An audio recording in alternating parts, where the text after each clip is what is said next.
En ce qui concerne la capacité matérielle de prévenir les crimes, contrairement à ce qu'affirme Strugar, la Chambre de première instance ne l'a pas confondu avec la position qu'il occupait au sein de la structure de commandement. Pour chacune des conclusions qu'elle a tirées concernant l'autorité de jure que Strugar exerçait sur les forces ayant participé au commandement de la vieille ville, la Chambre de première instance s'est fondée sur des exemples montrant que l'autorité de jure qu'il exerçait au sein de la structure de commandement du 2e GO se matérialisait aussi dans ses pouvoirs de fait. Par ailleurs, compte tenu de ces autres conclusions, notamment celles portant sur la structure du 2e GO et sur les moyens dont Strugar disposait pour obtenir des informations supplémentaires concernant l'attaque contre Serge, la Chambre d'appel considère que les conclusions tirées par la Chambre de première instance, selon lesquelles Strugar n'a pas pris les mesures nécessaires et raisonnables pour mettre fin, à tout le moins, au bombardement illégal de la vieille ville, étaient raisonnables. Par conséquent, ce grief est rejeté. Cinquièmement, concernant des erreurs alléguées relatives aux événements du 6 décembre 1991, la Chambre d'appel rejette sans motivation détaillée les arguments de Strugar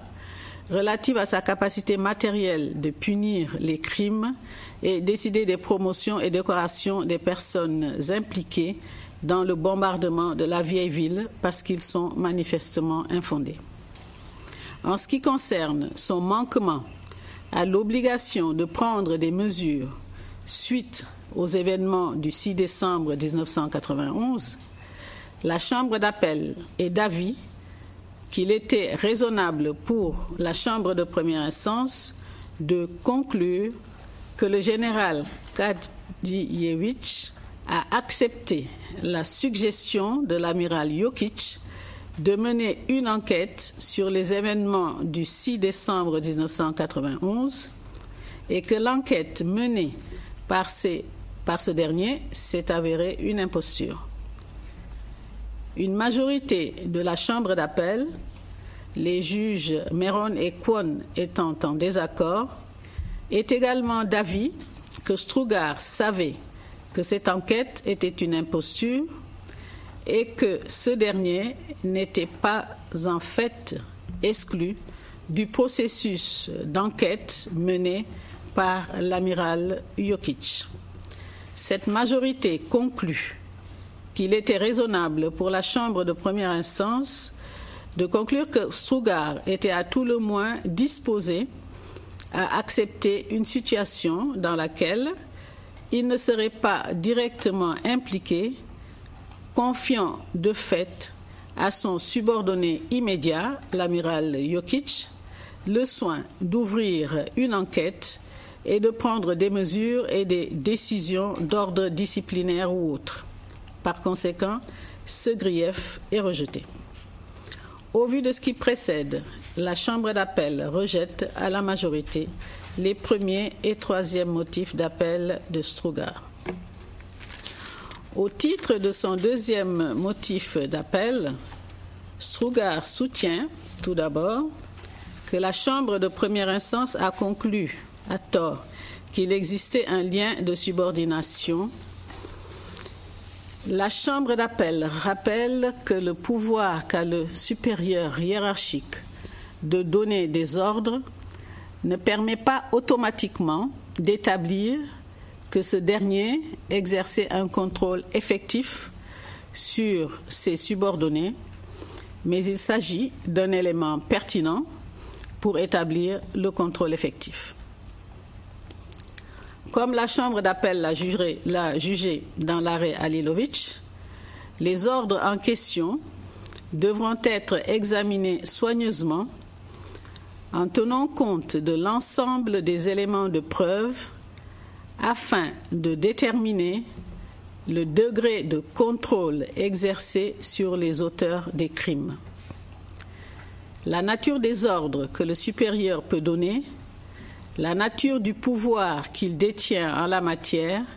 et le fait que ces ordres soient ou non suivis des faits sont des éléments qui doivent être pris en considération pour déterminer s'il avait la capacité matérielle de prévenir les crimes et d'en punir les auteurs. À cet égard, compte tenu de la nature des ordres que Strugar avait le pouvoir de donner, de la nature des négociations pour lesquelles il était habilité à représenter la JNA, de celle de ses fonctions en tant que commandant du 2e GO, du fait que ces ordres étaient effectivement suivis et que le système de justice militaire fonctionnait encore à l'époque des faits, la Chambre d'appel conclut que la Chambre de première instance a raisonnablement retenu que Strugar avait la capacité matérielle de prévenir le bombardement illicite de la vieille ville et de punir ses subordonnés. Par conséquent, la Chambre de première instance a appliqué correctement la condition de l'existence d'un lien de subordination au fait de l'espèce. Ce grief est donc rejeté. Dans la deuxième branche de ce motif d'appel, Strugar avance que la Chambre de première instance a tiré des conclusions erronées s'agissant de l'élément moral du crime d'attaque contre des civils et de destruction ou endommagement délibéré de biens culturels, notamment en ce qui concerne les conclusions sur l'intention directe. La Chambre d'appel rappelle que pour en être tenu pénalement responsable, l'auteur d'une attaque contre des civils doit avoir agi intentionnellement. En d'autres termes, l'élément moral requis pour ce crime est établi lorsque les actes de violence qui constituent ce crime ont été intentionnellement perpétrés contre des civils, que ces derniers aient été visés délibérément et que l'auteur des actes ait été totalement indifférent à leurs conséquences. Par conséquent, cette définition englobe les notions d'intention directe et d'intention indirecte évoquées par la Chambre de première instance et Strugar. En ce qui concerne l'élément moral du crime de destruction ou endommagement délibéré de biens culturels, il est établi si la destruction ou l'endommagement visait des biens culturels intentionnellement, c'est-à-dire soit délibérément, soit avec le dol éventuel. En l'espèce, compte tenu de la totalité des éléments de preuve, la Chambre de première instance était convaincue que les auteurs de l'attaque du 6 décembre 1991 avaient agi sciemment en ayant conscience des conséquences de leurs actes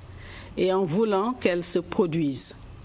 Strugar n'a pas démontré en quoi ces conclusions sont déraisonnables. Le grief est par conséquent rejeté. Au vu de ce qui précède, la Chambre d'appel rejette le deuxième motif d'appel de Strugar dans son intégralité. Pour ce qui est du premier moyen d'appel du procureur, la Chambre d'appel estime que la Chambre de première instance a commis une erreur de droit en n'appliquant pas le critère qu'il convenait s'agissant de l'élément moral requis à l'article 7.3 du statut, en concluant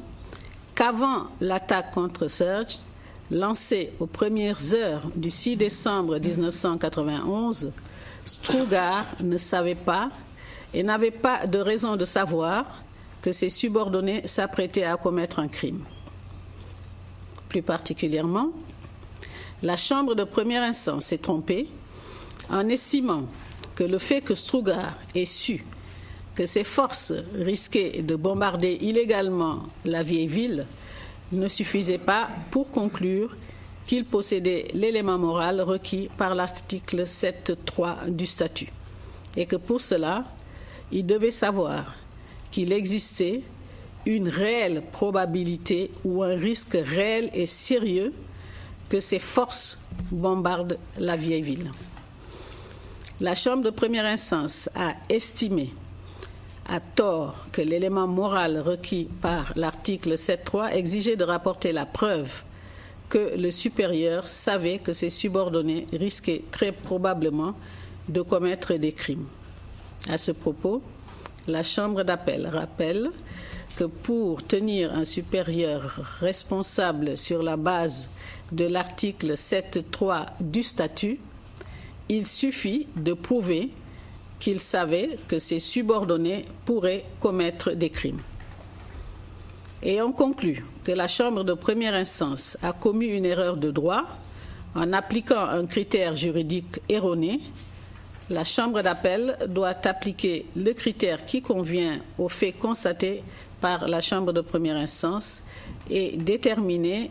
si elle est elle-même convaincue, au-delà de tout doute raisonnable, que Strugar disposait, avant le début de l'attaque contre Serge, d'informations suffisamment alarmantes, au sens entendu par le critère « avait des raisons de savoir ». Selon la Chambre d'appel, la seule conclusion que l'on pouvait raisonnablement tirer au vu des constatations faites par la Chambre de première instance est que, ayant été mise en garde contre le risque d'une attaque et alertée de la nécessité d'ouvrir une enquête, Strugar avait des raisons de savoir, au sens de l'article 7.3 du statut, que ses subordonnés étaient sur le point de commettre des crimes, mais n'a rien fait pour les empêcher. Au vu de ce qui précède, la Chambre d'appel accueille le premier motif d'appel du procureur. En son deuxième motif d'appel, le procureur soutient que la Chambre de première instance a versé dans l'erreur en refusant de cumuler les déclarations de culpabilité prononcées pour les chefs d'accusation 4,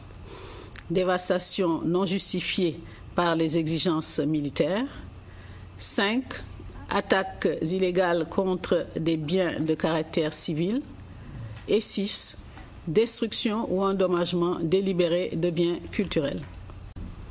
La Chambre d'appel note qu'après avoir conclu que chacune des infractions comportait en théorie des éléments nettement distincts faisant défaut aux autres, la Chambre de première instance a jugé que les chefs 4 et 5 n'apportaient pas vraiment d'éléments nettement distincts compte tenu des circonstances dans lesquelles ces crimes avaient été commis. La Chambre d'appel considère qu'en appliquant le critère Chelebeci aux circonstances particulières de l'espèce, la Chambre de première instance a commis par là même une erreur de droit. La Chambre d'appel réforme le jugement en conséquence et prononce une déclaration de culpabilité pour les chefs 4 et 5. Au vu de ce qui précède, la Chambre d'appel accueille le deuxième moyen d'appel du procureur. Examinons enfin les motifs d'appel relatifs à la peine formulés par les deux parties. Le quatrième motif d'appel de Strugar et le troisième motif d'appel du procureur. Strugar prétend que la Chambre de première instance a commis une erreur en comparant sa condamnation à celle de Miodrag Jokic, en n'attachant pas aux excuses qu'il a présentées l'importance qu'elles méritent et en n'accordant pas suffisamment de poids à certaines circonstances atténuantes. Le procureur soutient que la Chambre de première instance est trompée en comparant la condamnation de Strugar à celle de Miodrag Jokic et en estimant que les excuses présentées par Strugar constituaient une circonstance atténuante. En ce qui concerne la comparaison de la peine de Strugar avec celle infligée à Jokic,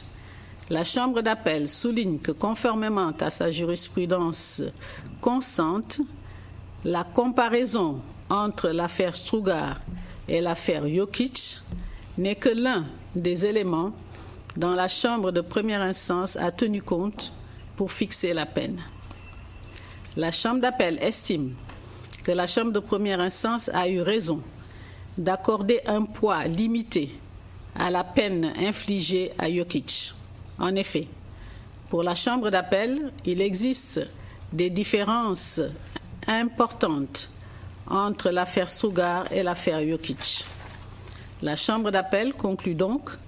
que les parties n'ont pas montré que la Chambre de première instance avait commis une erreur manifeste en faisant brièvement référence à l'affaire Jokic. En ce qui concerne la déclaration de Strugar à la fin de son procès, la Chambre d'appel comprend que la Chambre de première instance a estimé que Strugar avait exprimé dans sa déclaration la peine qu'il ressentait pour les victimes et non les remords qu'il éprouvait. En effet, la Chambre de première instance a simplement dit qu'elle était convaincue que l'accusé était sincère, en soulignant expressément qu'elle n'était pas d'accord avec ce qu'il avait dit dans sa dernière phrase. La Chambre d'appel estime que la conclusion de la Chambre de première instance sur ce point était parfaitement raisonnable, sachant que Strugar n'avait à aucun moment reconnu le caractère moralement blâmable de ses actes. Enfin, la Chambre d'appel estime que Strugar n'a pas démontré que la Chambre de première instance n'avait pas pris en compte tous les éléments de preuve qui lui avaient été présentés pour apprécier ces circonstances atténuantes, ni qu'elle avait commis une erreur d'appréciation concernant le poids à accorder aux circonstances atténuantes. Au vu de ce qui précède, la Chambre d'appel rejette le 4e motif d'appel de Strugar et le 3e motif d'appel du procureur.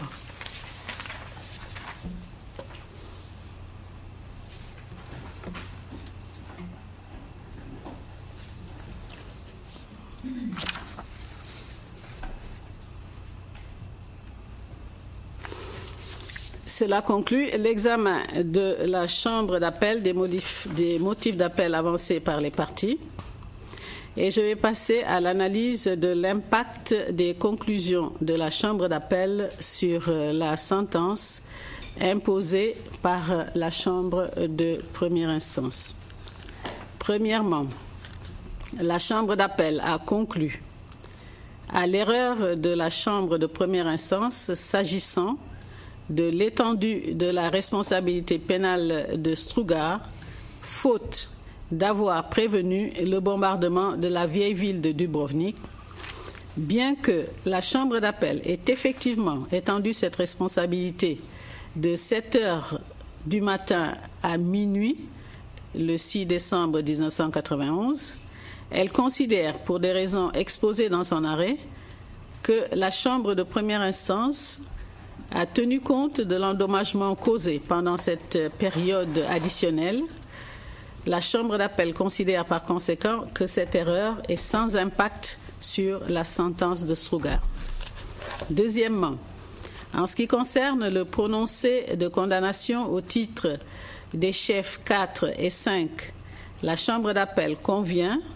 comme le soutient le procureur, que ces déclarations de culpabilité sont fondées sur la même conduite criminelle et n'ajoutent rien à la gravité des crimes commis par Strugar. Enfin, la Chambre d'appel note que, lors de l'audience en appel, la défense a soutenu que l'état de santé de Strugar s'est considérablement détérioré depuis le rendu du jugement de première instance. La Chambre d'appel considère qu'elle a la compétence pour prendre en compte des éléments de preuve à cet égard, compte tenu du fait qu'elle a à se prononcer sur la peine suite aux erreurs constatées dans le jugement de première instance. Après avoir examiné les éléments de preuve pertinents, la Chambre d'appel considère que la détérioration de la santé de Strugar depuis le jugement de première instance doit être prise en compte en tant que circonstance atténuante. Par conséquent, la Chambre d'appel estime qu'il y a lieu d'imposer à Strougar une nouvelle sentence. Je vais à présent donner lecture du dispositif de l'arrêt rendu par la Chambre d'appel. Monsieur Strougar.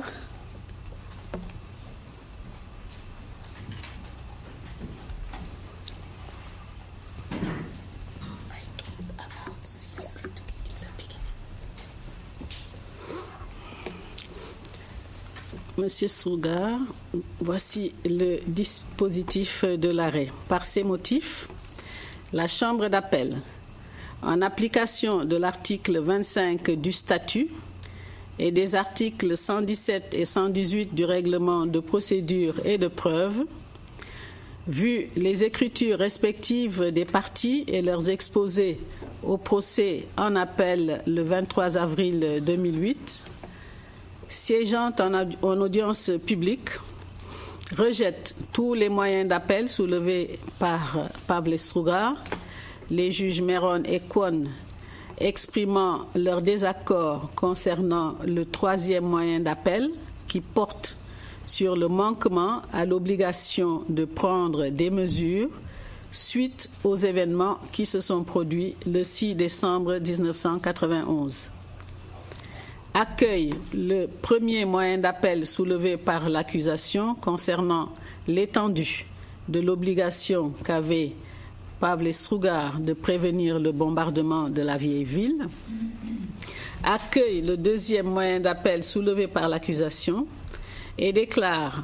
en application de l'article 7.3 du statut, Pavle Strougar coupable du chef 4, dévastation, que ne justifient pas les exigences militaires, violation des lois ou coutumes de la guerre, punissables au terme de l'article 3 du statut, et du chef 5, attaques illégales contre des biens de caractère civil, violation des lois ou coutumes de la guerre, punissables au terme de l'article 3 du statut. Rejette le troisième moyen d'appel soulevé par l'accusation, remplace la peine de 8 ans d'emprisonnement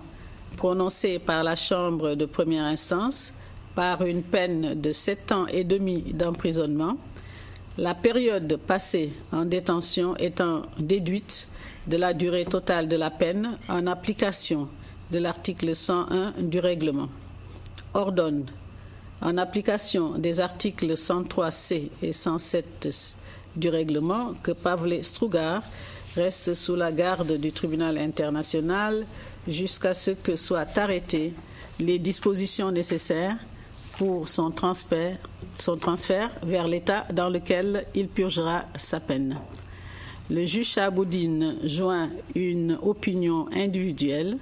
Les juges Meron et Kwon joignent une opinion dissidente conjointe. Monsieur Strougar, vous pouvez vous rasseoir. Monsieur le greffier, veuillez, je vous prie, distribuer les copies de l'arrêt aux parties.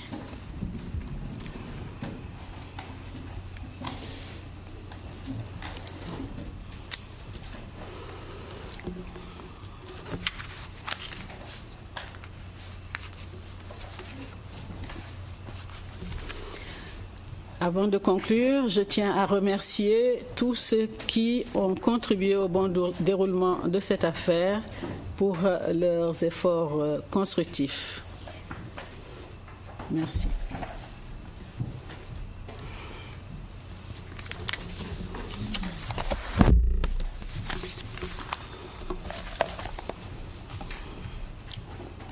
Merci. L'audience est levée. All rise.